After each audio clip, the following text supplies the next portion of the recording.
Hello and welcome back to another episode of the Ealing Road podcast, where on today's show we have something very, very, very special for you. Craig, you're here. How are you doing?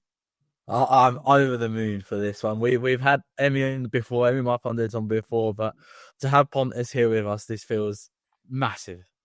Dan, how you doing? I'm great, Pontus. We're a bit more nervous than usual because you've joined us today, but this is going to be an all-timer of an episode, I'm sure. An all-timer, that is absolutely true. I was going to intro Pontus for the people that are watching after, but now you've said his name. It kind of gives the game awareness. Yeah. Former Brentford captain, Brentford Hall of Famer, Pontus Jansson.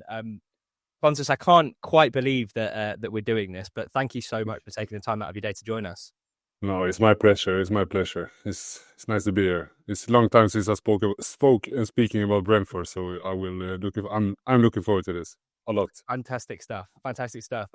Before we kind of really start, Pontus, one of the questions we've been asked the most is about your signing and the picture that was posted, I assume, from Griffin Park upon your signing for the club. There was a pen in the picture and it was broken and it looked kind of chewed up at the end. You have it. Is there an explanation around that?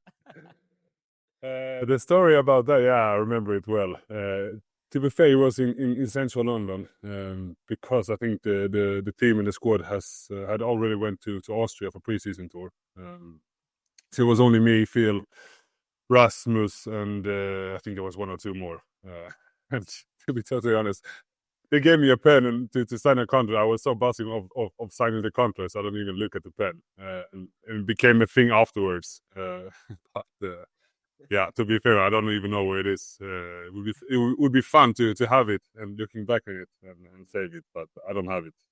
Unfortunately. It's funny that even still now, people don't realize the pen was broken as well. We posted a little hint for you coming on as a guest, and I'd broken a pen and I put it. I mean, people still were saying, "Oh, first thing you need to do is get a new pen," and it's like, come on, man. A lot of people made a lot of jokes about it. I remember all the Leeds people for a second look, they don't even have a pen to give him to sign the contract. So I'm happy now when we're looking back on it. Everything went well, but back then I remember there was a lot of jokes about it. Yeah. We'll talk about the Leeds links for sure, because another question that's been asked a lot is about you signing as well, and we're kind of going to the depths of that. But just before we get going, remember to drop a comment down below, subscribe to the YouTube and Spotify channels, follow us on the socials at the Ealing Road on Twitter, at Ealing Road Pod on Instagram. I thought I'd kind of signpost the structure about what we're going to talk about over the next kind of 45 to an hour. We'll talk about, obviously, the move to Brentford, big moments from the Championship, some of the players, then the first couple of seasons in the Premier League, the questions that everyone has asked us will be weaved in throughout the pod, and we'll also have a little segment of just questions, and then we'll talk a little bit about the kind of current squad, the appointment of Keith Andrews, and kind of all of that as well. But I think, Pontus, to kick things off, we've kind of already talked about you signing for the club with the pen. But I think it would be good to kind of hear it from yourself with a story around you signing for Brentford, because in a year that Leeds finished third in the Championship and Brentford finished 10 points outside the playoffs, why Brentford? Why do you think? Why was it that you chose Brentford? Yeah, the story is quite funny, to be fair, because in today's football, it's not so often where a player call a club and ask to come. But yeah, the story was that I went to national team after the season with Leeds, had a good season. I went with national team, playing 2 qualification games for, if it was Euros or World Cup, I can't remember. Played a good game against Spain in Bernabeu, I remember. And then the people from Leeds, the sport director and so on, they called me and said a little bit of like a hint of that they wanted me to leave. They said, yeah, you made a good game. There's clubs from Spain, France, Italy that have made offers that want to buy you. I was not ready for it because my love for Premier League was massive, and I was so close 2 times.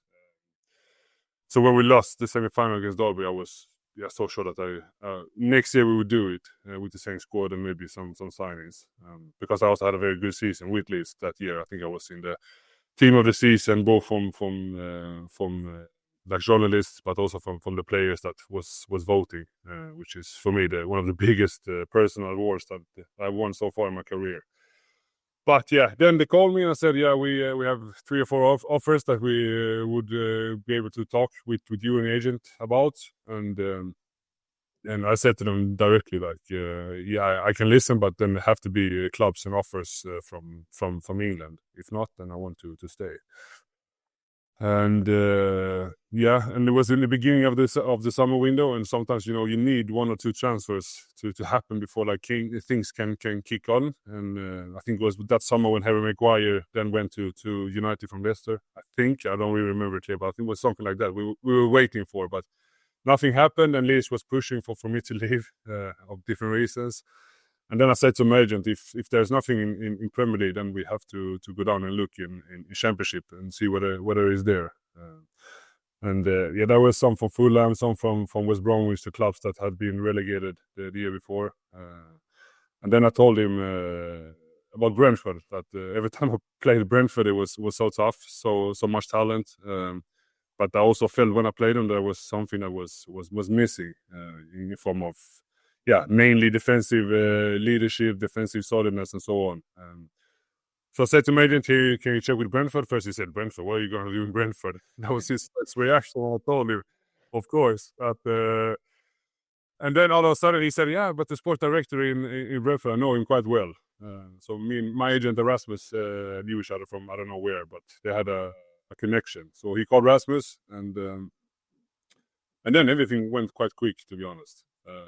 Rasmus then said to my agent that they had to run my name through the data system and all of that, how Brentford works. And they called back a couple of minutes later and said, yeah, all is green regarding that. And then they set me up with a chat with Thomas. And from there it went quick, to be fair. I think Leeds was also quite surprised that I wanted to go to Brentford, but at the end they wanted me to leave, and yes, I really pushed for it, and yeah, when I'm looking back at it now, it's the best decision and the best decision I've done in my life. The rest is history, yeah, so they say.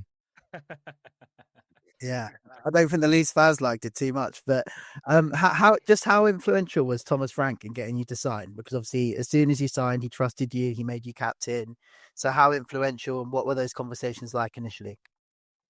Yeah, I mean, I remember the first phone call we had very clear. I was in my parents' garden. Thomas called me. I think we were talking about more or less everything.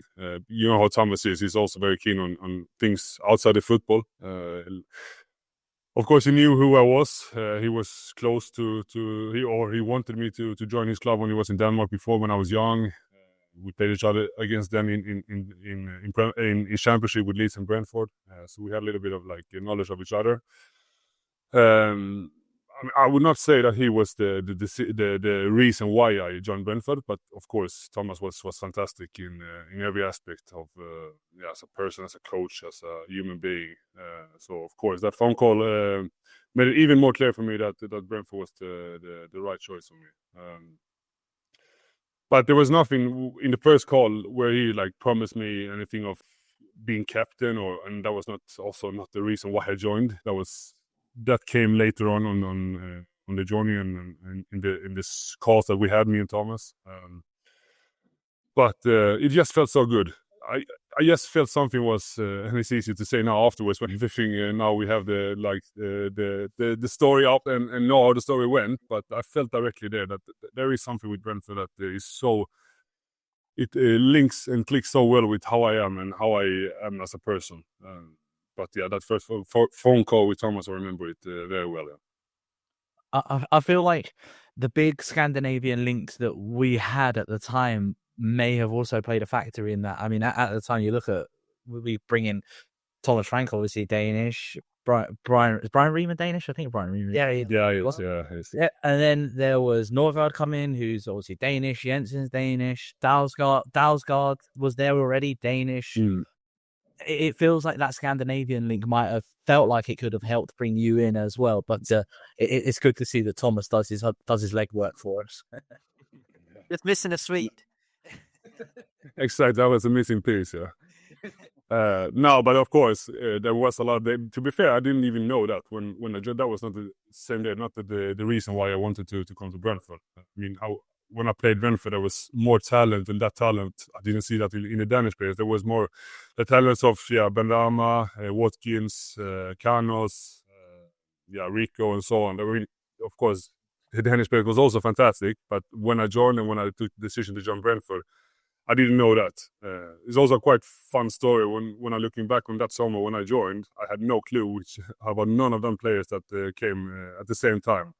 And more or less all of them are and having better careers than what I have. So it's quite fun when I'm looking back on it. I think I told, I don't know if I went out with it, but I remember some of my last days before I left, we were sitting in the dressing room. And I was just looking around, and I saw on my right side I had who was it? Christian, Brian, David, and on the other side I had Ivan, Matthias, and Ethan, and all of us more or less came at the same summer, more or less at the same time. And back then, all of us were then regular starters in a mid-team in Premier League.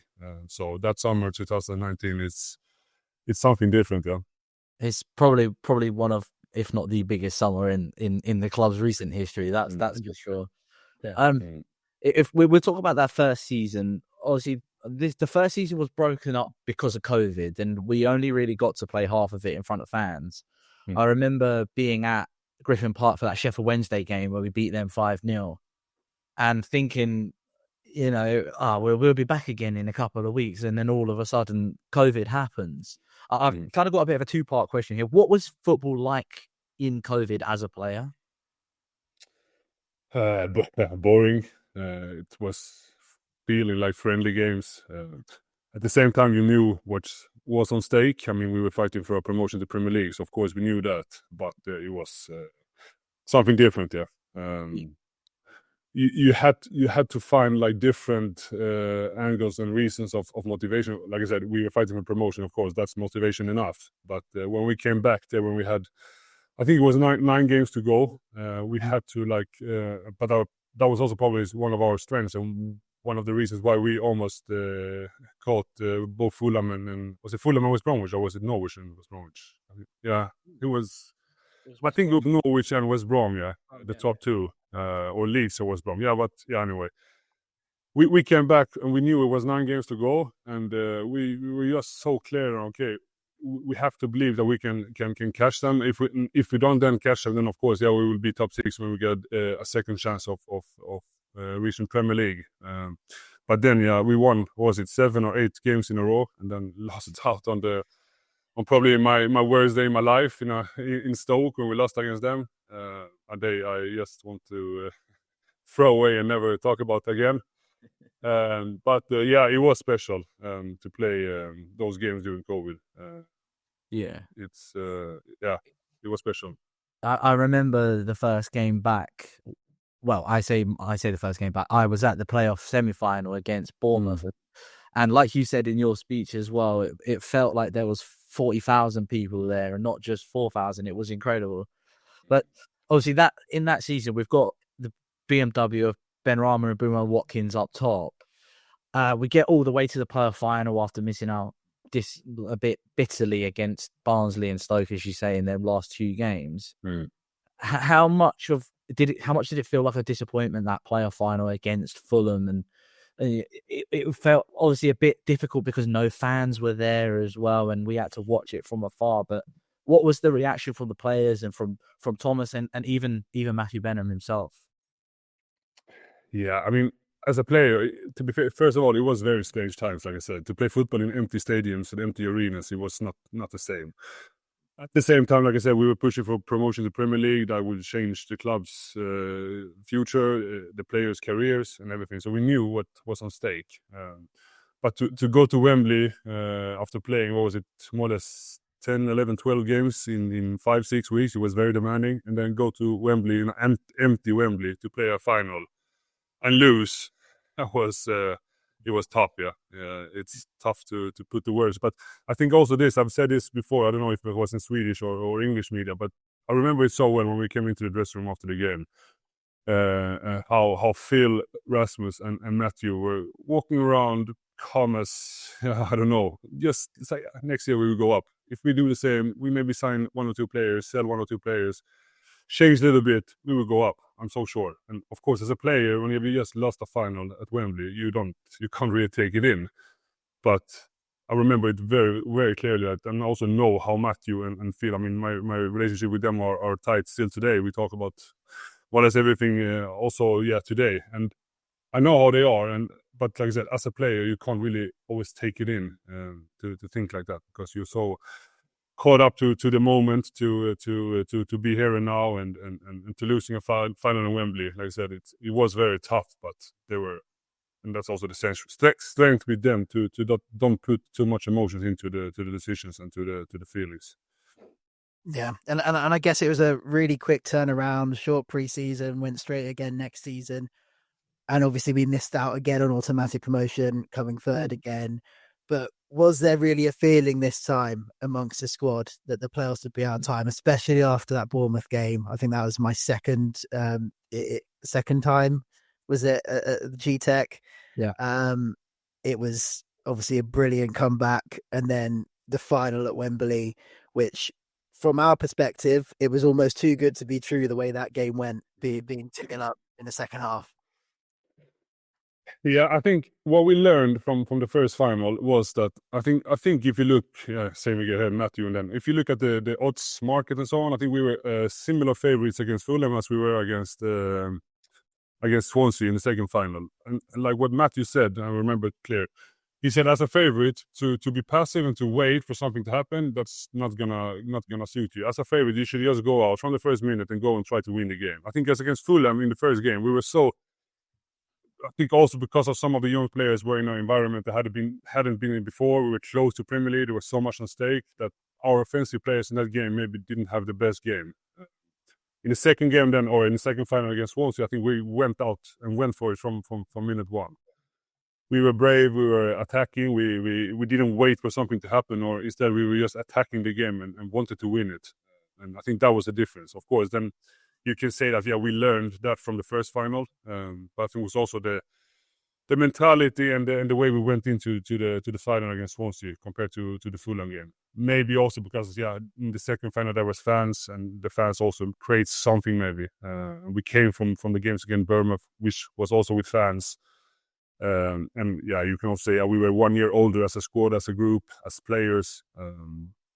So I say we were more ready for promotion the year after. So I think that was a difference. Yeah, I think I've got to say, after all the times that Brentford fans have been to Wembley, and we're in our 20s, 30s, and we'd been to Wembley about four or five times.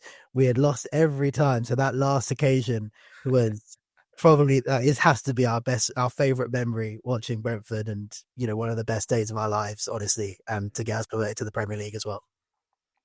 Yeah, no, I think it's same for us players. So I cannot talk for others, but for me, it's probably the best day in my life. Yeah. Of course, my daughter's is maybe better, but apart from that, one of my best days in my life was that day when we were lifting the trophy. It was fantastic. Pontus, I want to ask you, there was a video which Brentford posted once you left the club around you summarising your time, and you mentioned in there that before the Fulham game, you and Bob the Kitman had got together. I knew this was coming. And you decided that you wasn't going to wear red and white for that game, and we wore the blue kit. Because obviously, no team in red and white has ever won at Wembley before. So why did you go for red and white in the Swansea game? Yeah, I think I was so... first of all, Bob also have to take a little bit of the blame. Christian was also in that conversation, I remember clearly. It was me, Christian, and Bob. But back then, and also because of how Brentford works, we are so much into the mathematics, the numbers, and all of this. And when people told me, your team in red and white hasn't won a final or whatever it was in I don't know how many years, and I said, and of course, I was a little bit of love for a team back in Sweden that plays in blue. So of course, the second shirt we had was blue, so I said to him, we go blue. We will be promoted in a blue shirt, no problem. But that's one of the biggest mistakes I've done. Of course, we should go to Wembley in our home shirt and win with that. So, I take that. I take that we have played one season less in Premier League than what we have. it's on me. Honest, I want to ask you about, and I know that people will want to hear about sort of your assessment of some of the players that we had in the Championship, because I mean, particularly in that first season with the BMW. First of all, it's a two-part question as well. Ollie Watkins, Brian Mbumo, Said Benrahma, who was the best for you? If you just look at the individual, the quality that Said has was unreal, a different world. He, sometimes in training, sometimes in games as well. When I talk about, now I'm back home in Sweden, as you know, when people ask me, who's one of the best and most talented players that you played with, I always take up my phone and I put Said Benrahma highlights, show them what type of player he was. He was unreal. Are you surprised about where his career's gone then? Because you know, I think we've spoken about it on the pod before with like when we're talking about the best players we've seen play for Brentford, and Said Benrahma's name always comes up. And to see it not really work out for him at West Ham, and then now he's in the Saudi second tier, how surprised are you that it's not really worked out for him at the top level? I would say both yes and no, because like I said, he had unbelievable talent, unbelievable quality as an individual, but as you know, football is a collective sport, and that was maybe the thing that he lacked, the mental aspect of the game, to fit in, to adapt, to fit into a collective, like I said, collective sport rather than an individual. But as an individual, he was unreal. So yeah, he could go in a different way to maybe playing a better club and so on. But sometimes that's football, you know. You have to you fight with other people that also have talent, that are maybe stronger than you mentally, work harder. So I will not sit here and judge his career, but fantastic player. And then obviously Brian Mbumo recently picked up Premier League Player of the Month playing for Man United. And I was reading an Athletic piece with that Jay Harris wrote around the time that they were signing Brian. And they said, Jay wrote that you had a conversation with Rasmus Ankersen, and he said, we're going to buy this guy from the French second tier, and if he's not world class within a couple of years, I'd be very disappointed. He was right. How are you buzzing for Brian personally that he's managing to play for one of the best clubs in the world? And not only that, for me, he's been their best player this season. Yeah, I mean, I'm still having contact with Brian more or less every week. It feels like a little brother to me. He came very young from a different country, different culture. So, of course, I had to take him under my wings. Like I said, Rasmus said this, and of course, then I had to trust him and try to help him to fit in. Of course, then he also had, Said was important for him because they were speaking French, both of them. But yeah, I remember clearly we were on the training pitch, and he said, I've signed a young player from France, from the second league. And like you said, if he's not going to be one of the best players, I can promise you that. And he wasn't wrong. But the thing with Brian is how he adapt, how he get better all the time. The training product that he is, he works very hard. He's very, very reliable. Maybe the difference with him and Said, I would say, because I would say that Said has a bigger talent, football technically and so on, but to fit in a squad and to work for the team and all of those things, then Brian is world class, I would say. And like you said, he's been maybe the best players in Man United this season, and I follow him very well, and I see more or less every game that he plays. So I'm very happy for him, and I'm very impressed that he's only getting better and better all the time. And I think one other player that Brentford fans will be keen for you to kind of speak about, Josh Da Silva recently signed a new contract with the club. And I remember we've spoken about it on the pod before. When we came up from the Championship, obviously we had so many great players that we were excited for Premier League fans to see. And one of the main ones was Josh Da Silva. Honestly, I really, really hope it works out for him, and the injuries kind of haven't taken their toll. But how much of a great player is he when he's at that level? Because I think in the Championship, specifically in that second season before he got injured, he was phenomenal. No, first of all, Josh is one of my closest friends that I had during my years. I took him under my wings, like I said, directly from day one. I remember, so this is also a fun story. I came to Austria in this preseason tour that I told you. They were already there, so I joined a couple of days later. Came there in the evening. We had a barbecue and a quiz. So I remember I was in a squad with Kevin O'Connor, and Josh was also in our team. And Josh is how Josh is, he's quite special. And back then he was also, 6-7 years younger than what he is now. So he was a young kid, if I can say so. And I remember after the quiz, I took Kevin, I said, this beating player, who is he? He feels like a funny character. And then Kev told me, I know he's Joshua Silva. He's one of the biggest talents that we have. I think he will be very good. So that says a lot about me. My and Josh start of our relationship. But fantastic guy. Like you say, he's a fantastic person, big talent, but fantastic guy as human being. I love Josh so much. I have so much good things to say about him. He really deserves the best. So I can't pray enough for him to be able to start to play football again and to show everyone how good he is. His championship was fantastic. I think he also had a couple of very good games in Premier League where he showed how good he is and can be. So I really hope that he can get back fit as soon as possible. Yeah, definitely. So we came into the Premier League then. You captained Brentford on their return to the top flight for the first time in more than 70 years. We were the Friday night game. It was the first time the Gtech had ever been full to capacity. Just how did that feel, and what were the thoughts in the dressing room before heading into the Arsenal game? I said before that the Wembley day was one of my best. I think I have to say that this one is also up there to be one of my best days in my life football career. I remember we always had this pre-match meal at the stadium before, and I remember we came to the stadium. Was it 3.5 hours before the game? Went up to the lounge where we normally had the pre-match, and I went out to the balcony to see the pitch. I remember through like the whole line of the pitch, there were studios everywhere, and I just remember it's okay. That's the difference between Championship and Premier League. Like Championship, there was, if you were lucky, you had maybe three games during the season where Sky was there to broadcast the game. Now we're coming to a Friday night game against Arsenal, and there were probably 15, 20, 25 studios from all over the world. That was really like this. Okay, now I realize how big Premier League is. And and then go out to more or less play with the same team as we had in Championship the season before, and win 2-0 and probably deserve to win even bigger. Was fantastic. I remember I went home in the evening and was sitting to watch the Swedish studio from the game, talking about me. Okay, now he showed himself in Premier League. Maybe Brentford was like one coming from nowhere, but it was I can't even talk about it. Fantastic. I love it. When I'm looking back on it, it was one of the best days in my life. Yeah, it was amazing. I think Brentford really announced themselves to the world on that night, because obviously it's the first game back as well. And obviously we went on to start the season really well. Wins away at Wolves, West Ham, Whistler's winner right at the end, the celebration in front of the away end. Were the team surprised at all as just how well we took to life in the Premier League in those first few weeks?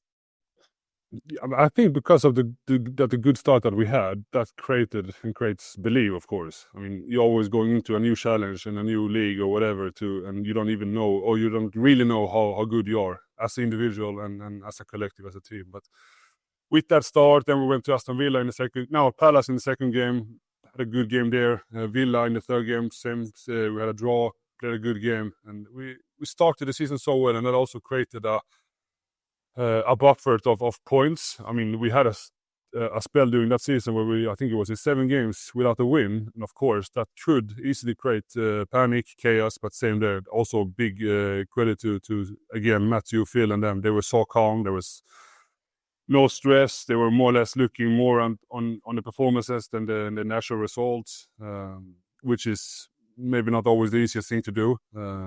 Then the king, I call him, Christian Eriksen, came in and changed a lot from there on. Yeah, you've just mentioned it there, that between mid-October and sort of end of February, we'd only picked up 12 points from a possible 60. But we did suffer a lot with injuries through that time, and it's easy to blame injuries on not getting results. But obviously, we're young to the Premier League and things like that as well. So teams will go through spells where they're not winning games, and that's just the life, isn't it? But within that time period, on the 10th of December on 2021, versus Watford, we beat Watford 2-1, and you scored your first goal 886 days after signing for Brentford. What took you so long? It's a very good question. I think in Championship I had a lot of chances, but I think I also in Brentford, because there was always other good headers as well in the squad. So I took a role sometimes, maybe too much, to help other players than myself to create chances. We had a routine where I should always block for Ethan to come on second post, and I think I took a role where we were too kind. It should be the other side around, that Ethan was blocking for me. So, but I mean, my role in Brentford was this, to let other people shine, to help the team more than myself. Of course, I was happy when I scored, and of course, it's important for defenders to score goals. But it was not. You let the team shine so much that the goal was almost awarded to Charlie Good at times. I'm sure that he was the one that came up on the screen and everything. I remember that. Yeah, I remember that as well. Thinking you went. So say it's a quite fun thing, but it also says a little bit about, like I said, my role. I mean, I scored 1-1 home against Brentford, which should or could be a good point. Instead of like celebrating whatever, I just went and took the ball and went for it again. And finally, also, we scored 2-1 a couple of minutes later. So I was happy to score, but the most important, like I said, during my years, and I would say through my whole career, but I always tried to put the team before myself, and it went well in that game. Yeah. It was a big 3 points. That I remember that Watford game, because it was right in the middle of that run where we were kind of losing more games than we were getting points from, and it was a big win. But obviously, you mentioned the king, Christian Eriksen, arrives in January, makes his first start against Norwich, and then from our final 11 games, we won 7, including like. Maybe one of the most iconic moments for Brentford in the Premier League, that last-minute winner against Watford at Vicarage Road. Something about Watford, Pontus, I don't know, but no. You scream. This is what it means to the camera. Just talk us through that moment. Is that like one of your favourites? No, it feels like everything I say is one of my favorite things, but. This really was, because we were talking more or less from day one in that Premier League season. Okay, we need to try to reach 38, 39, 40 points. When we do that, then we'll probably be safe. Because it was also, as a new promoted team, of course, the most important thing is to stay up. If you can stay up the first year, then you create more possibility to stay up the second, because we'll come up 3 teams from Championship that you should be better than, and so on. I mean, that was... We understood it, but I was also the worst when I was talking with Phil and Matthew. The first season in Premier is always the toughest one. So to reach, like I said, 39, 40 points would be key. And like I said, I think that win made us up to 38 or 39 points. So I felt, to be fair, back then, okay, this is the goal that will give us a new contract in Premier League. And to celebrate in 92nd minute in front of an away end. With a lovely summer day in, what was it, April or whatever.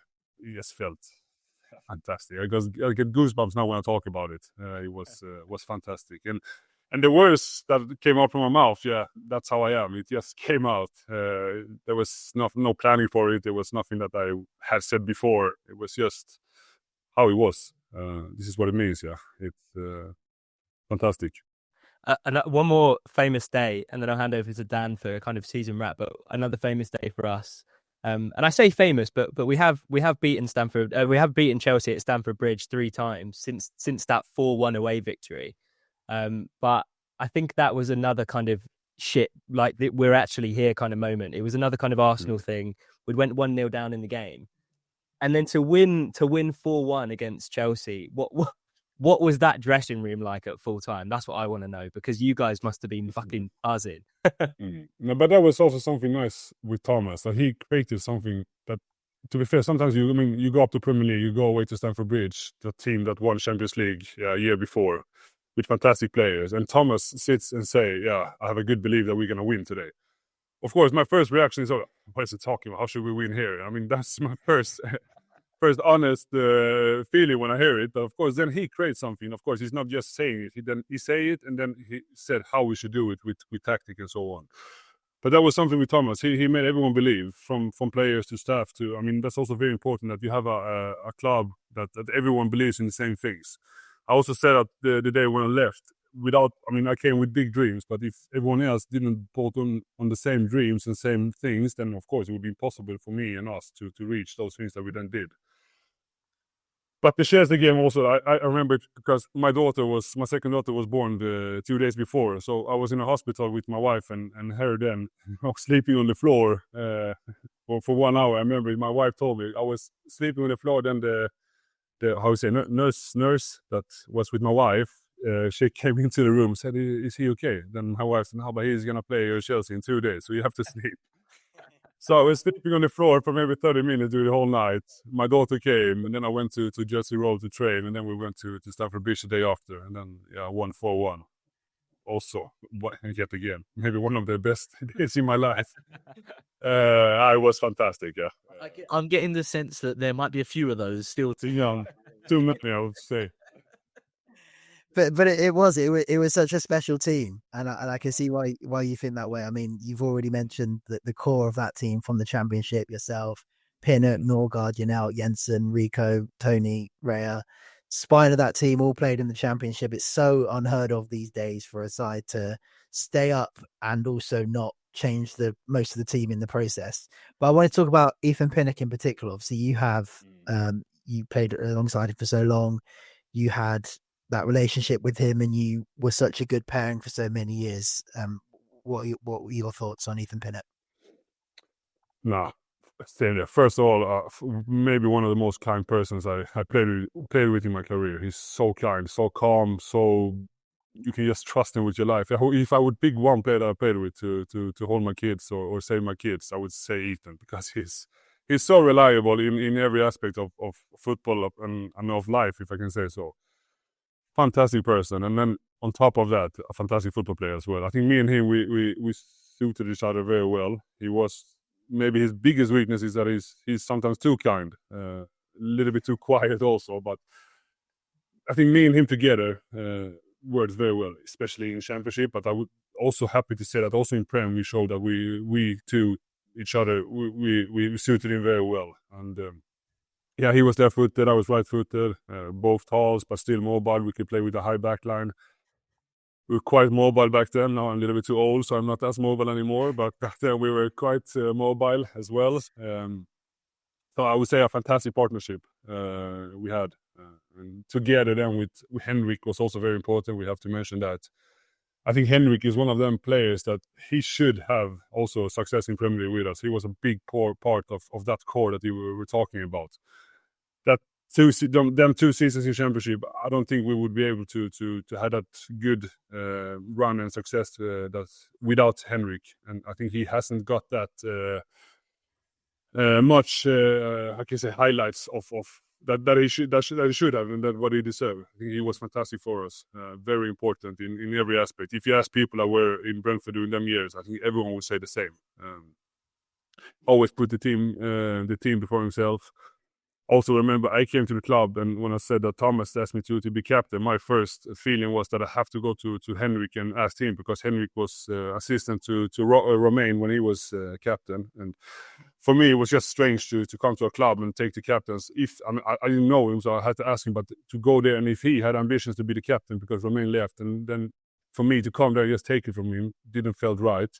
So I asked, when Thomas told me, I said I have to go and ask Henry first, and I did, and Henry said, of course, I mean, you came here to lead us and to be the captain, of course. I will do everything for you to help you, but you have to be the captain. That was what Henry said, and I think that summarized how he was and how he is. Fantastic guy, fantastic person. Yeah, I love him to bits. You can't take those players for granted, and I think he was a massive part of Brentford's success. Yeah. And yeah, I have to then also finish it. Rico, what a guy, what a player. Fantastic. I mean, I think he was a little bit sloppy when I came. As I've said, there was a couple of players that I took under my wing when I came to the club. He was one of them. I think he's sometimes too stupid to realize it himself, but I was always there for him, tried to push him, tried to help him, because I saw the potential from day one.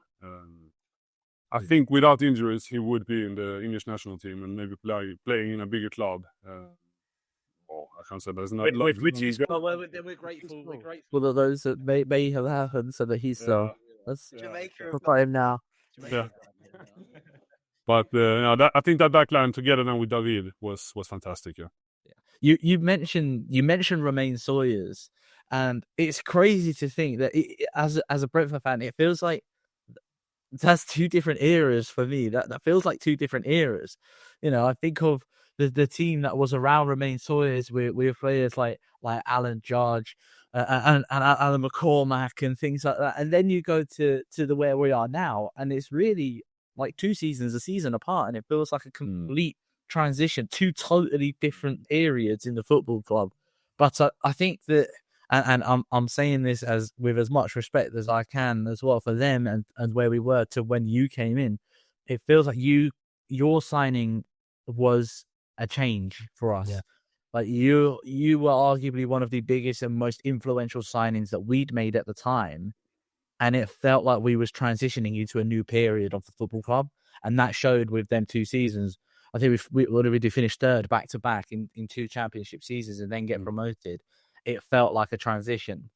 No, first of all, yeah, thank you. But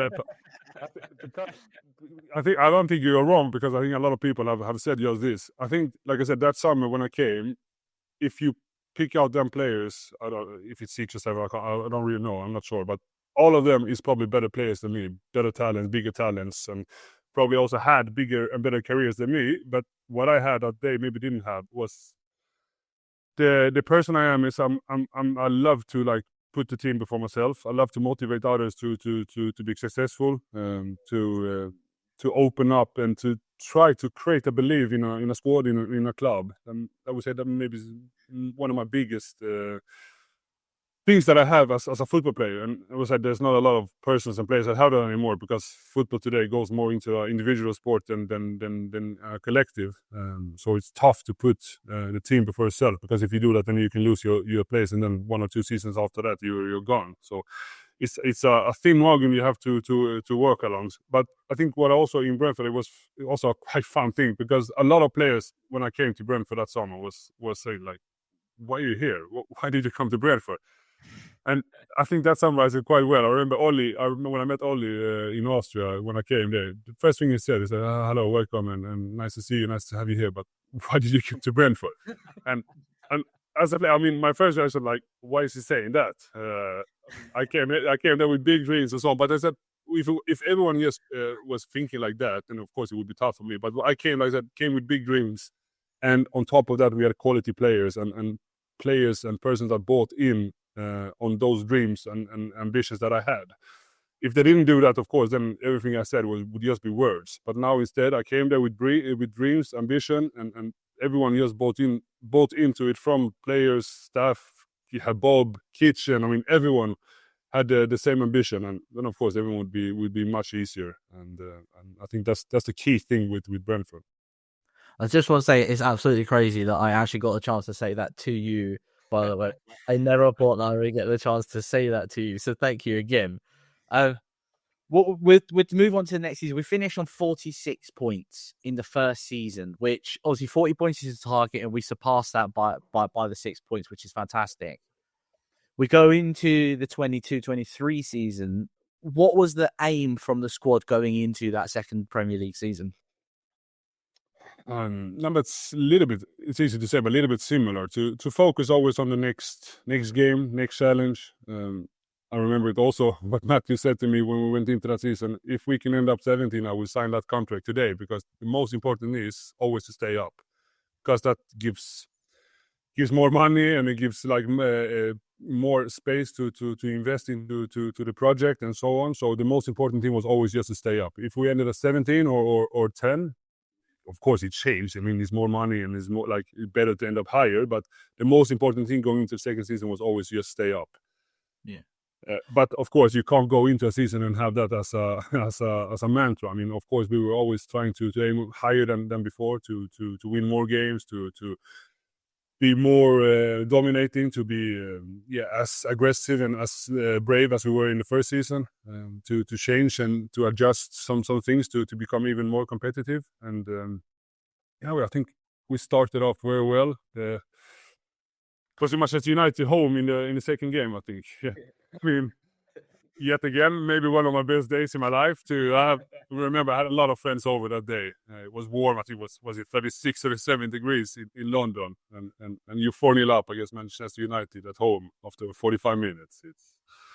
It's crazy. I have a picture in my phone when Ronaldo is looking down to the ground, and I'm like standing and screaming over him like this.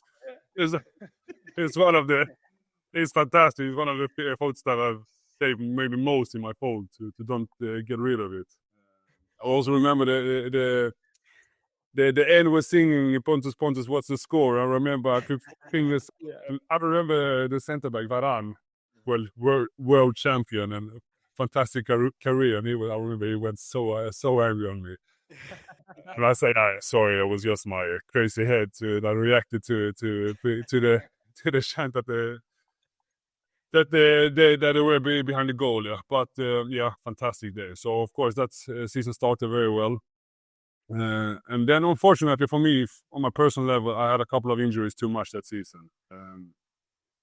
Maybe I would say that when you invest so much into the squad to everyone else than yourself, and I think the negative side when looking back on my career is that maybe I got 1 or 2 or 3 injuries too much because of me investing so much time in other people and other things than just myself.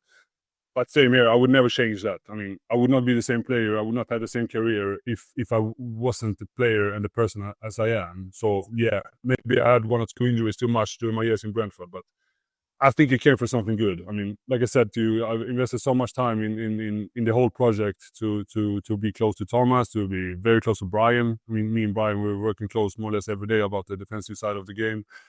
Had a good relationship with Phil, with Matthew, and same there to push every person to make the best of Brentford. That was one of my things that I invested so much time in. Yeah, like I said, maybe that cost me 1 or 2 injuries too much, but I would never change it if I could.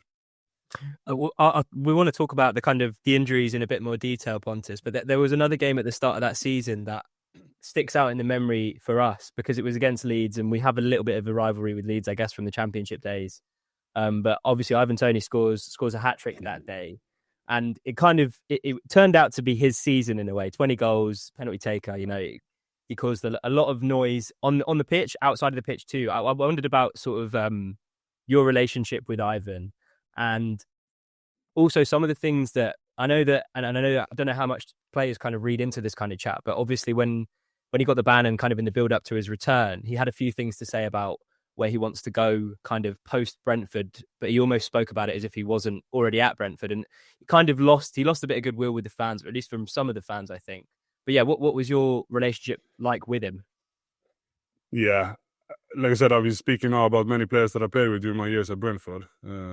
I mean, 2 players that I haven't mentioned. One of them we can take a little bit later, but Ivan is one of them that, for me, as the person as I am and as I was, he was, so important because he created a calmness in me to give to everyone else that no one else in my career had done. Yeah, maybe Zlatan. Zlatan was also a little bit, but I never played so much with Zlatan as I did with Ivan. I mean, me and Ivan, we had a tight relationship because we were both important players and so on. I never had that relationship with Zlatan. But the thing with Ivan is that he was just so calm in everything. I remember before the final against Swansea, he just came into the dressing room, calm as he always was, and said, relax, we're going to win, we're going to go to Premier League, I'm going to fix it, no problem, That was just how he was, and he was so calm. And if you just look at the penalties, every time we got a penalty, it was you just knew, it's going to be a goal, because he was Ivan, he's going to take it.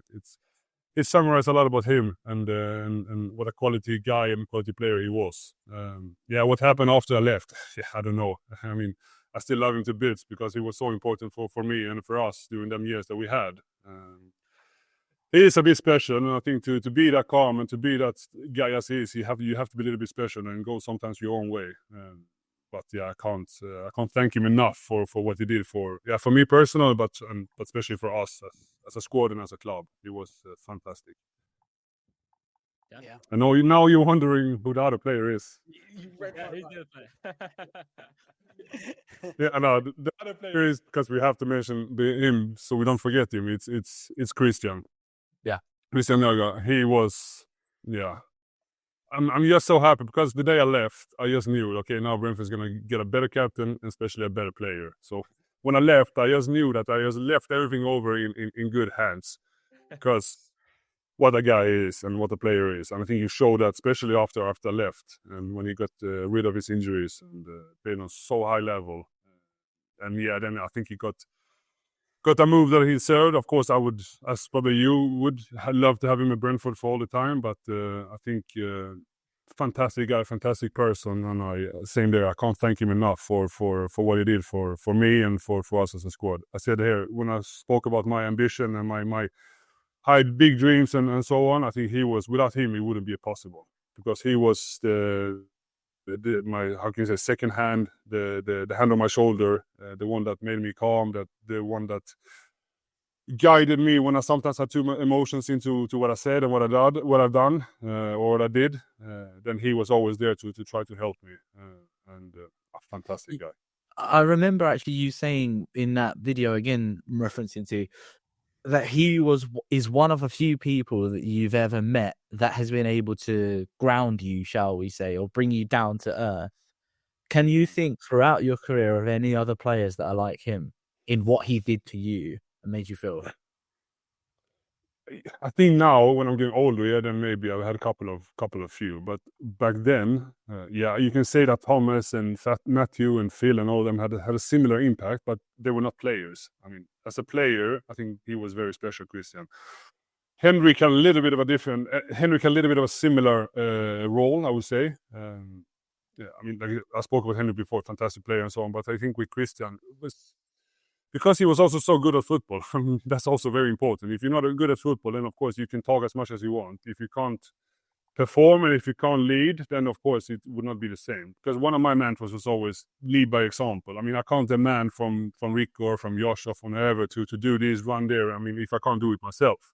So that was also very important for me to always like perform, always do the thing, and then after that, then I can demand and ask for things. But yeah, Christian. Yeah, I don't know how to summarize, but yeah, one of the few players that I played with that had, like I said, grounded me as a person. Yeah. So that final season, obviously that was a season where we did the double of Manchester City. We beat Liverpool, Spurs, Chelsea again. But of course, that was a season of disruption for you personally due to injury. Just how frustrating was it to watch a team come so close to European football with you on the sidelines? And what was your role as well during those injured periods? Because it did seem like you still carried that leadership influence and you were still there with the team pushing through. Yeah, no, exactly. Like you said, of course, I would love to be able to play every minute. I would love to be playing on the pitch in the last couple of games before I left. And to be fair, back then, when I was in that moment, it was very tough, because I wanted to leave. Like, that would people remember me as a good player and all of that. But I think now, when I'm looking back on it and when people try to like summarize my years, I think people more or less forget that. And that was also what people around me told me. And then it was also easier for me to then just accept how it was. And then, as I always did, put the team before myself. And like I said, I was always there. Every training, every game, in the dressing room, before, after, during, halftime, and so on. And my role didn't change just because I didn't play. That was also quite fun during don't know if you remember it, but during COVID in the championship, I was always traveling with the team, and then I was always standing behind the bench and screaming. And one game against Luton, I remember we played Luton away in a small stadium, and I think it was also the roof was quite low, so the sound of the echo was more or less echoing, if you can say so.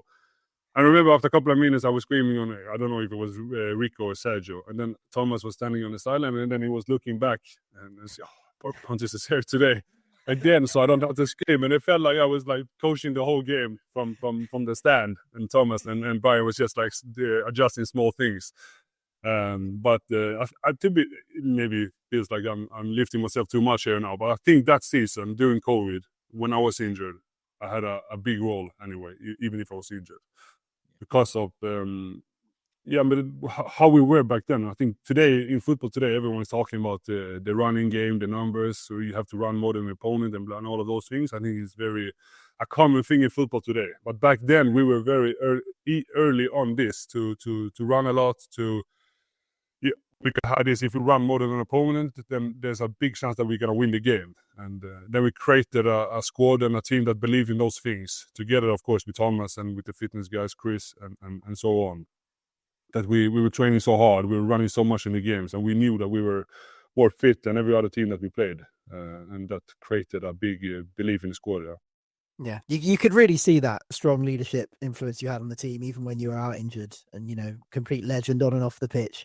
But if we had achieved European football that season, do you think you may have stayed for one more year at Brentford? Maybe.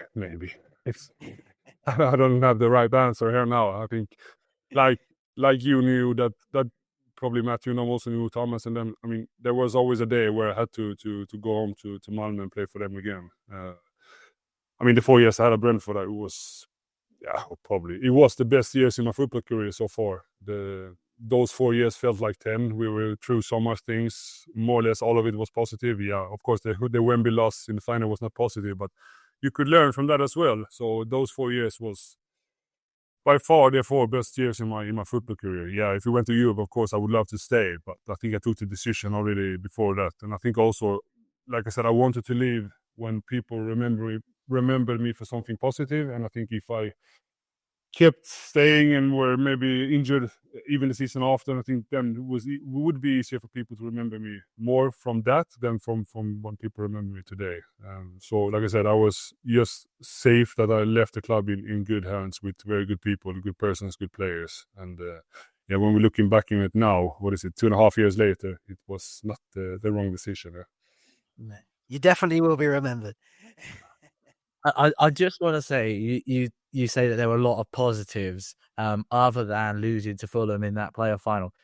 I want to say that losing to Fulham in that playoff final is arguably one of the best things that we did.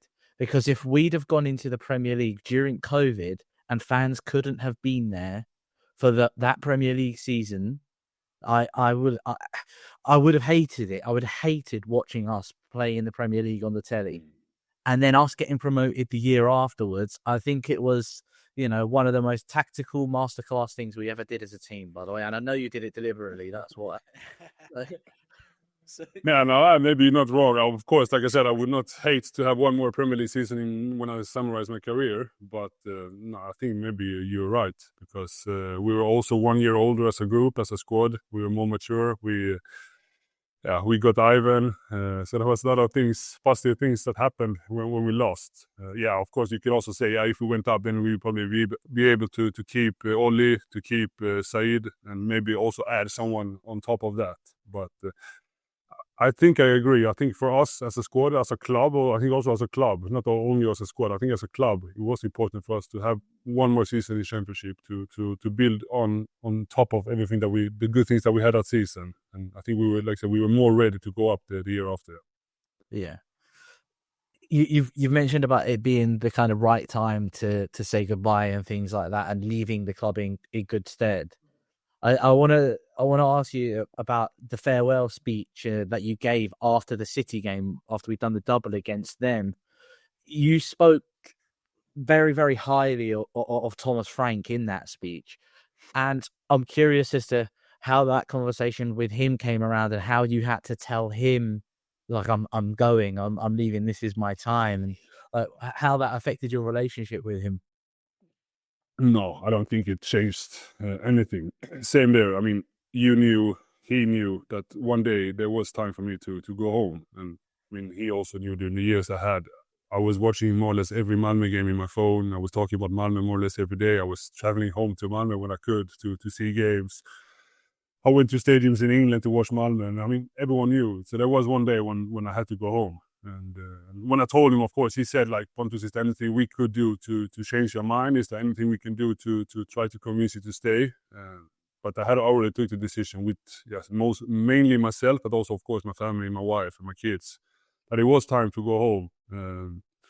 But same there, I mean, if I went up to play one season in Premier League, do good, then second season we were relegated and then leave the club back then of course it would not be, I don't think it would be the same, because I think then it wouldn't felt right in my stomach to leave the clubs in a position where it shouldn't be. No, like I said, I went up, I played 37 out of 38 games in my first Premier League season. I proved myself, and I think we proved ourselves as a squad that season. And then the second season, unfortunately I had some injuries too much, but we ended 9, and I felt, okay, my body maybe is not able to play Premier League football anymore, and then maybe it's time for me to move on. But still, I would leave this club in a position where I came 4 years before. We were in the mid of Championship. Now I'm leaving 4 years later. We're beating, like I said, Manchester City twice. We were ending 9th in Premier League. So it feels like a fairy tale when you're looking at it like that. You mentioned that you'd been to some Malmo games over here when they was playing in European competitions. I think I remember a video of you at Chelsea in amongst the Malmo fans, and it's refreshing to see as fans players supporting their own clubs and being in amongst the crowd. And I think we did get a question as well. I'm not sure if it's mentioned here, but when are you going to join us in the away end for one of our games? Yeah, that would be fantastic. I'm actually coming down soon. I'm coming to the Burnley game in 2 weeks. So I'm going to the training ground on Friday, the 28th, to see everyone. I'm looking forward to it so much. It's 1 year now since I was there, and I remember it also. I was there 1 year ago when I was inducted to the Hall of Fame, and then the day after I went to the training ground. And the environment that I was there, I got goosebumps when I'm talking about it. It was so good. I don't think people realize the environment that Brentford, of course, now I don't know. I mean, now it's 1 year later, but I think it's still good. But the environment that Brentford has at the training ground, it's out of this world. I mean, I've been in a lot of environments around in my career, but the thing that Brentford has, it's something different. And I think that's also something that they have to realize and something that they have to be keen on keeping. And I remember that I told Peter when I was sitting in the cab on the way to the airport, and I said, Peter, can you please put in the team chat that you have, or in the chat that everyone was in, staff and players, that say, first of all, thanks for seeing everyone. It was fantastic, but also tell them like the environment that you have and the atmosphere that you have at the training ground. It's fantastic. And yeah, I think it did. And that summarized how Brentford is as a club. It's such a familiar club, and it's easy to be a familiar club when you're playing championship and so on. But now you grow. There's a lot of new people coming in, but to still keeping that, it's fantastic. I think that's also one of the reasons why Brentford is so successful. You mentioned Peter there, and obviously Matthew Benham as well. But obviously another person that was a big part of kind of cultivating that atmosphere at the training ground was Thomas Frank. We've got a question from Richard McDougall on Twitter who asked, how would you compare the management and coaching structure at Leeds and Brentford, in particular Bielsa versus Frank as head coaches? I wondered if you might be able to give us a bit of a tactical insight on their differences. You just want to have the tactical difference or also the human being difference? I mean, as everyone knows, there's of course a big difference between Marcelo and Thomas. As a human being, I mean, Marcelo, he is as he is. He don't want to have any relationship with his players, where Thomas is then totally different. I mean, Thomas and me, we worked, as you probably understand, very close. I came to the club, and I remember it. He put me in a room with Brian Reamer on my first day. He said, yeah, you're going to be the captain. You and me, we're going to work very close. But here is also Brian, and you and Brian, you're going to be like the chefs of the defensive side of our games. And of course, that's not very normal that happens in football. I mean, you come new to a squad, then you have to get time to get into the squad, to get into the environment and so on. But of course, Thomas almost pushed me into that from day one, and that says a lot about Thomas and the relationship that we have. So of course, me and Thomas was much closer than what me and Marcelo was. But at the same time, Marcelo was, for me, personal and football-wise, fantastic, because I maybe had one of my best seasons in my career that year I had with Marcelo in Leeds.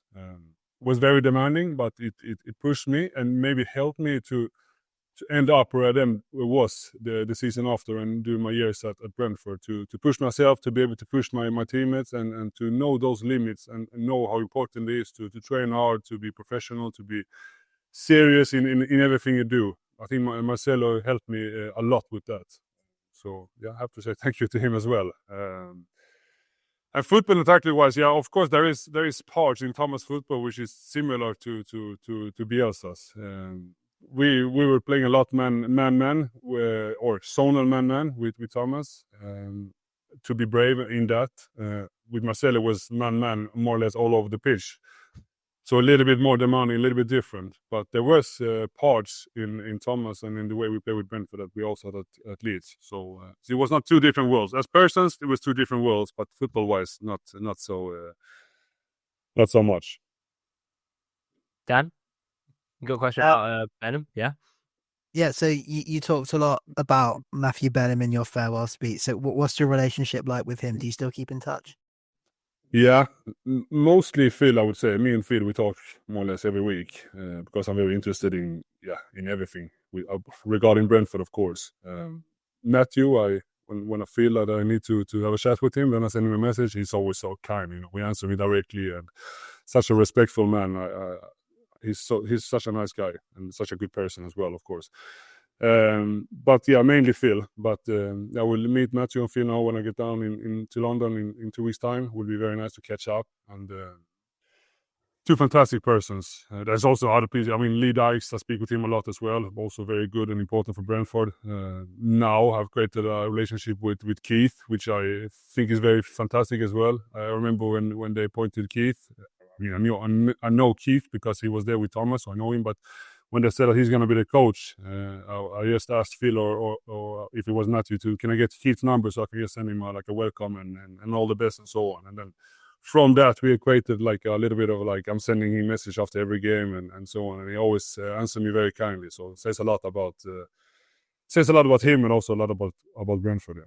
Yeah, that's amazing. I think Peter Gillen was another one. I have that memory of you in the playoff final and the trophy, bringing him over, lifting the trophy with him. And obviously that's something you don't see at a lot of clubs. You know, a lot of fans of other clubs probably don't even know who that was in the middle of the Brentford trophy presentation. But just how much does he mean to you as well? No, a lot. I mean, I've said it so many times. I said it there. I've said it also other times that Peter for me is such a fantastic guy. You need to have those persons in clubs, people that understand what the club means. Little bit of this sentence, this is what it means. When I say that and when I think about that, then I always get Peter's face in front of me because I mean, what Brentford means is Peter Gillen. That's how I see it. I mean, he is the one that made me realize what Brentford is, what Brentford stands for. He was also one of the first persons that I met when I came to Austria. He welcomed me there with a big hug. I mean, he didn't even know me, and he welcomed me with a hug that I not even get from my father. So that says a lot about him and the relationship that me and him then had and have still today. So yeah, I can't talk highly enough about him. He's such a fantastic guy, and it also says a lot about Brentford that they're still keeping in touch of him and made him important. I think that is important for the club that have someone that realized and also been there for so many years through tough and good moments. Yeah, it's good that he's there. He's the longest running stadium announcer in the country, isn't he? So long may that continue.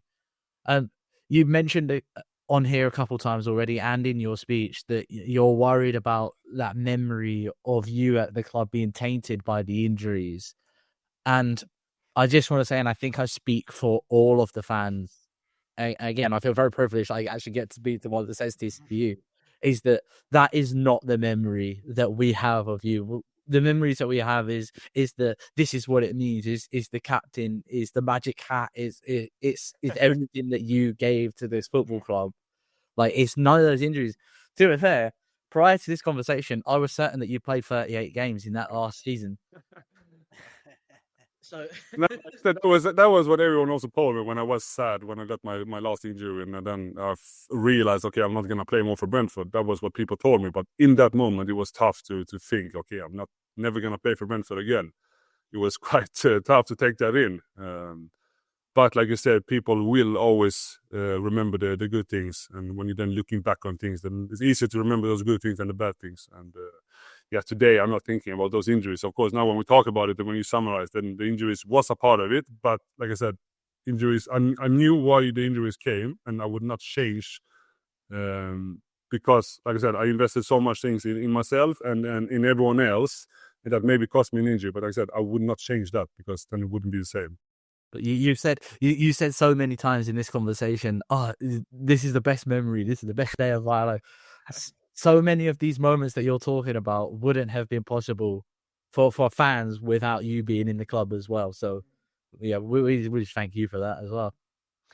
Thank you. Pontus, we've had so many questions come in, and I'm very aware that we've been talking for over an hour now. So we can rattle through these questions fairly quickly, and then we've got a couple about the current squad. But by far and away, the most asked question that we've had. So this is coming from a lot of people. I'm not going to say their names, but there were so many questions about this. Would you like to get into coaching? And from what you've already spoken about today, I think I might know the answer. And would you ever come back to Brentford in this capacity? I mean, I am as I am as a person and as a player. I think leadership is one of my biggest strengths. So if it will be as a coach or whatever you're gonna be in the future, I don't know. I mean, I try to learn every day. I try to learn as much as possible every day. And one of the reasons why I still have contact with Matthew and Phil is because I think they're one of the most how can I say, clever persons in today's football world. I mean, Matthew for me he's the godfather of everything when it comes to football and the data and so on. And of course, for me to have a relationship with him, it's very important. Also because I love Brentford and so on. Of course, that's also the reason. But for me, on a personal level, if I now have to also think a little bit about myself, then of course Matthew and Phil and Lee and everyone at Brentford, I would say they are so there's so many good persons that you can learn from. So yeah, I mean, I love Malmö, but there is probably also parts of me that feel I would love to work for Brentford again because it means so much. I went through so much things with the club, so I'm praying every day for the club to be successful. I mean, maybe I have to come back, but if they get relegated, it will not happen. But you say if they get relegated, maybe I have to come back and do the same thing as a coach as I did as a player. But I don't think and I don't hope that will happen. But I would love to maybe work for Brentford again. Yes. Can't wait for that. Yeah. We had another question from Kieran on Twitter, and it says, "Who do you think deserves to be the first person to get a statue outside the ground?" Peter. There you go. Yeah. Oh, yeah. Yeah, Peter, of course. Yeah. Oh yeah, and maybe Matthew as well. Yeah, Matthew and Peter holding each other. That would be nice.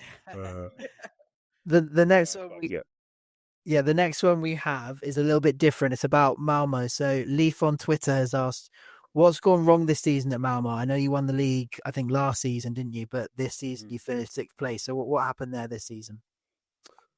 Yeah, good. I mean, I've had a career during 15 years, and I think all of those 15 years has been more or less positive. And this season has been by far the toughest in my career. Yeah. I came home, what is it now, 2.5 years ago, and we have won the league twice and the cup. We lost the final this year in the cup, and then now ended 6th in the league. And I think, yeah, all of those things that we now have been talking about this hour is things that I believe in and is very important. And I think a lot of those things that we have done so good at Brentford during my years there has gone wrong this season in Malmö. A little bit like that, I can summarize it. All of this when it comes to thinking about the squad, thinking about the collective, to get an environment where everyone push for the same thing and in the same direction. A little bit of that we have got wrong this year, I would say. I think that's the biggest reason. We have a question from Simon on Twitter as well saying, and this is quite an interesting one because we had Emiliano Marcondes on the pod last season, and even chatted to him about Wembley was amazing. But he said after the Wembley playoff final, how did the squad feel about Marcondes not getting a new contract despite playing a big part in us getting to the Premier League? Yeah, I mean, a little bit also how I'm now speaking so highly about Brentford and how familiar it is, but also a little bit like this. Brentford is also thinking about to put the club before the player, if you can say so. I mean, to take those, if you can say, ice cold decisions, to feel where it's time to say bye to a player or not, if you can say like that.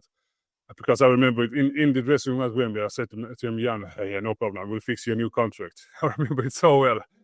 But at the same time, because I will also remember at the pitch, I went up to Ras and to Phil directly after the final whistle and said, okay, yeah, now you have to give me a new contract. I mean, I came here when you were in Championship, now I took you to Premier League, just give me the money, give me a new contract. And they were saying, back then, they said, yeah, no problem, we take that later. And then I remember later that summer, because I went to the Euros and then had a meeting with them, and they said, yeah, of course, we're very appreciating that everything you've done and doing for Brentford, but we want to see you in Premier League before we can give you a new contract. And of course, then it felt, I mean, they put in the Premier League, you give me what I want.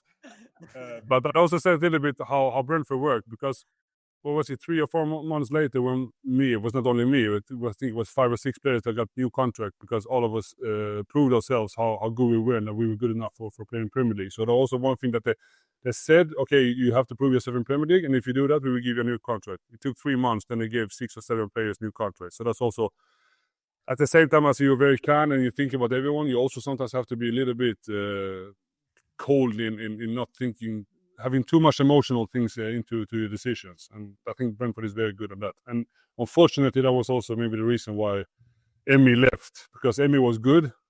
I was the same I said about Henrik. I think Henrik was a massive reason why we went up, similar with Emiliano. Mm-hmm. But they felt, okay, now we are in Prem. For us to take the next step and to be even better there, maybe we have to leave him and take another midfielder in. And then they took Onyeka instead, Frank.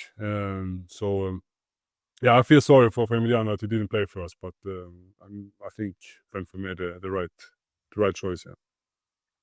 So talking about contracts and moves and things like that, and we got a question from Dylan on Twitter here. It said, this summer in the Premier League saw Alexander Isak and Johan Wissa go on strike in efforts to force moves away from their clubs.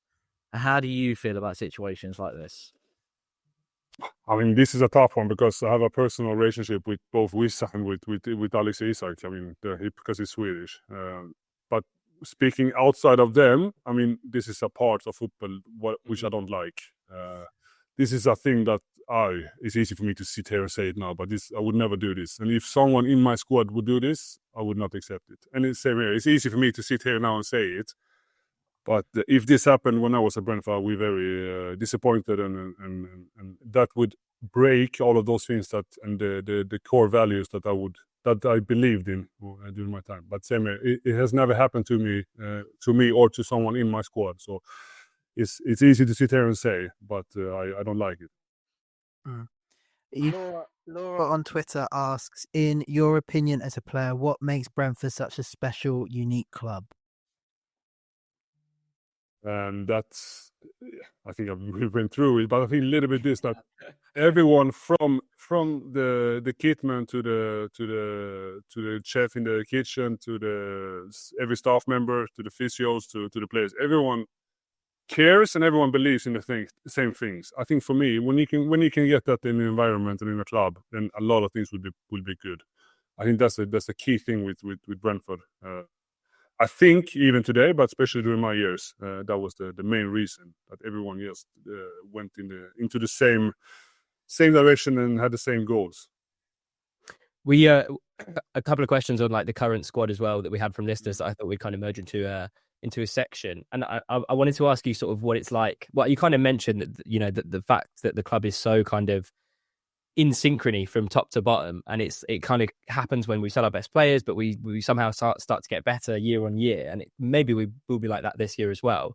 But obviously the big news over the summer was that Thomas Frank would be leaving to go to Tottenham, and we've kind of touched on it a little bit already, but I wondered, from your perspective, looking at him at Spurs, do you think he'll be a success there? I mean, you probably understand what I was going to say. I would say yes, because I believe so much in Thomas. And I think when I came to Brentford, he was a fantastic person, fantastic human being. But what he also did during the years I had him, that he grew a lot as a football coach. He was so open-minded to learn new things, to try different things. And he became a much better coach over those 4 years that I had him. I think then the last 2 years in Brentford, he was fantastic. He took the club to a new level. They started to play a more dominated football, which is not easy. It's easy to try to do it, but to also do it, it's very impressive. And I think I put it on Instagram when he left. I think he deserved this move. Same here, I would love to have him, but I think also for Brentford as a club, sometimes it's good to get something new. Now it's easy to say because everything has so far went very well with Keith. But as a club, sometimes we need to change players, coach, staff members. You need to have the same values, the same core of the squad or in the club. But sometimes it's time for changes, and I think it was the right time for Thomas. And I also think it would be good for him in Tottenham. Yeah. Just a follow up to what you just said there about Keith Andrews. Was you surprised to see Keith being made head coach and not someone brought in externally? Or like, knowing what you know about the club, is it seeing that internal promotion to be head coach was something that you almost expected? I mean, I was a little bit surprised, yes. I mean, when I was talking to some of the players, they were telling me that they were looking for an in-house solution. And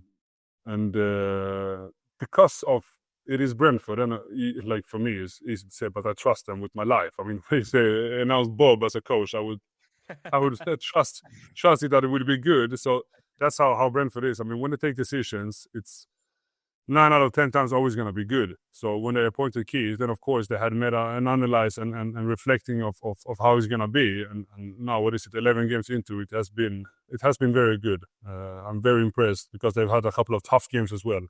When you look at the schedule and the games they have played, I think they've had some very tough games and they have I don't even know how many points they have at the moment, but they're at least safe. 16 already. 16, exactly. So a very good start, yeah. Yeah, I mean, over the summer we lost Brian Boomer, we lost Jan, Christian Norgard, and Thomas Frank obviously to Spurs. But based on the current group of players that we've got, and plus on top of that, the appointment of Keith Andrews, are you surprised at how well we are doing given the tough run of fixtures that we've had already? Yeah, to be totally honest, of course, when you announce a person, I didn't know Keith back then, to when you announce a coach like him, and when you lose Thomas and what he meant for the club, you lose Brian, you lose Christian, like I was speaking so highly about all of those persons. Of course, you have question marks, but same there. When you know that it's Brentford, then you know it's going to be good. It's easy to say now when you have the proof of it. But that's always how I feel. Like every time that Matthew or Phil or them go and make a decision, buy a player, sell a player, change coach or don't change coach, it feels like, okay, it's going to be good because they know. And so far, the track record is that, yeah, it is good. So you don't have to doubt them. Maybe you will do that later. But so far, I mean, every decision they've done over those, I don't know, how long has Matthew been there now? 10 years, more or less. Maybe more. 10 plus years. Mm-hmm. It's not many wrong decisions that he has done. So, like I said before, I trust him with my life, It was funny to see the kind of media narrative before the season started because it felt like we were kind of dead certs for relegation. And it felt like only Brentford fans kind of felt that it would be okay for the same reasons that you just said in terms of them not getting many decisions, if any, wrong.